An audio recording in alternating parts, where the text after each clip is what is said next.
TV media. ఉత్తర హిందూ మహాసముద్రంలో ఏర్పడిన మోంతా తుఫాను పేరును థాయిలాండ్ సూచించింది. థాయ్ భాషలో మోంతా అంటే సువాసన పండు అని అర్థం.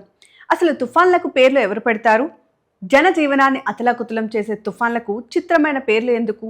విరుచుకుపడిన తుఫాన్లకు వింతైన పేర్ల వెనుక కథేంటో ఇప్పుడు చూద్దాం.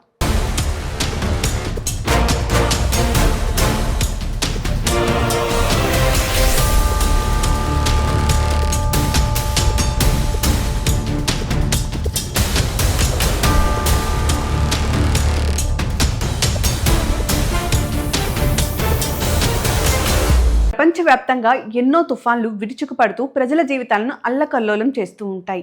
ఇండియాలోనూ తిత్లీ హుదూద్ వంటి డెడ్లీయెస్ట్ సైక్లోన్లు చాలా ప్రాంతాలను అతలాకుతలం చేశాయి. ఇప్పుడు వచ్చిన మోంతా తుఫాను కూడా ఏపీ, తెలంగాణ రాష్ట్రాలను వణికిస్తోంది. అయితే ఈ తుఫాన్లకు ఆ పేర్లు ఎవరు పెట్టారు, ఎలా పెట్టారో మీకు తెలుసా? తుఫాన్లు వచ్చినప్పుడల్లా వాటి పేర్లను చూస్తే వింతగా ఉంటాయి. తుఫానికి ఈ పేరు ఎవడు పెట్టాడురా బాబు అనుకుంటూ ఉంటారు. అయితే వాస్తవానికి తుఫాన్లకు పేర్లు ఇవ్వడం సాదాసీదా ప్రక్రియ కాదు.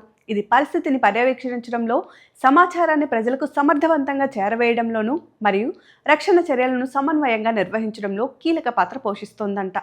అయితే తుఫాన్లకు పేర్లు పెట్టకపోవడం వల్లే వాటి గురించి వార్తల్లో రాయాలన్నా, చర్చించాలన్నా ఇబ్బందికర పరిస్థితులు తలెత్తాయి.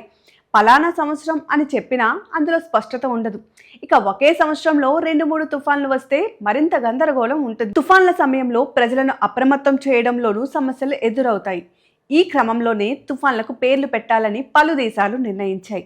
2004లో WMO ప్రపంచ వాతావరణ సంస్థ ఆధ్వర్యంలో హిందూ బంగాళాఖాతం, అరేబియా సముద్ర తీరాల పరిధిలోని దేశాలు సమావేశమయ్యాయి.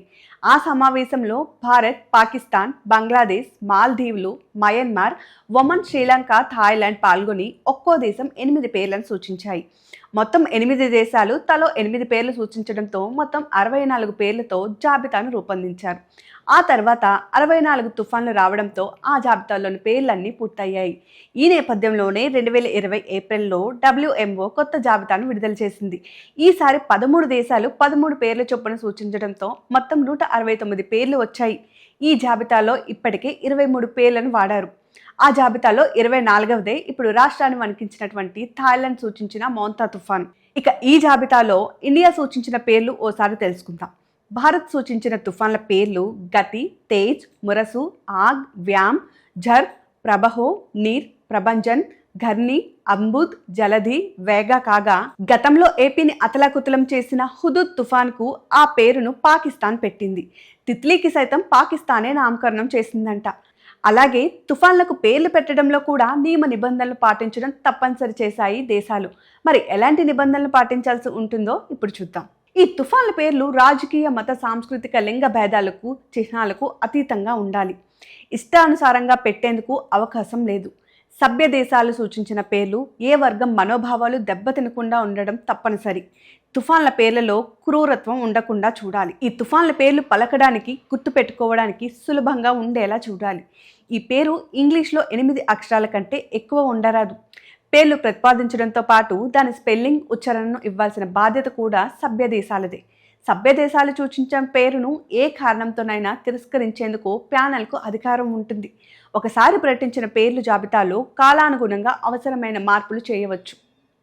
ఇక ఉత్తర హిందూ మహాసముద్రంలో పుట్టి తుఫాన్లకు పెట్టిన పేర్లను ఒక్కసారి మాత్రమే వాడాలి, మరోసారి వాడకూడదు. ప్రపంచ వాతావరణ సంస్థ ప్రధానంగా ఈ ప్రక్రియను ప్రామాణీకరించడం, సమన్వయం చేయడం బాధ్యత వహిస్తుంది. అన్ని ప్రాంతీయ తుఫాన్లు కేంద్రాలకు ఒకే ప్రమాణాలను అనుసరిస్తున్నాయని WMO నిర్ధారిస్తుంది.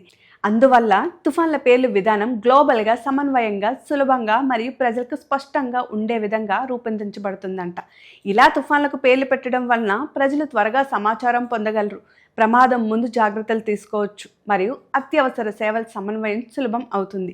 కాబట్టి ఈ చిన్న వ్యవహారం కూడా వాస్తవానికి తుఫాన్ల నిర్వహణలో కీలక పాత్ర పోషిస్తుంది. సో ఇదండి తుఫాన్లు, వాటి పేర్లు వెనుక ఉన్న కథ. ఇకపై తుఫాన్ల పేర్లు విని ఆశ్చర్యపోనక్కర్లేదు, ఎవడు పెట్టాడురా బాబు అని అనుకోను అక్కర్లేదు. మరి తుఫాన్లు పేర్ల వెనుక ఉండేటటువంటి కథ మీద మీరేమంటారు? ఈ ఇన్ఫర్మేషన్ యూజ్ అవుతుంది అంటే ఖచ్చితంగా మీకు తెలిసిన వాళ్ళతో కూడా షేర్ చేసుకోండి. Keep watching our channel.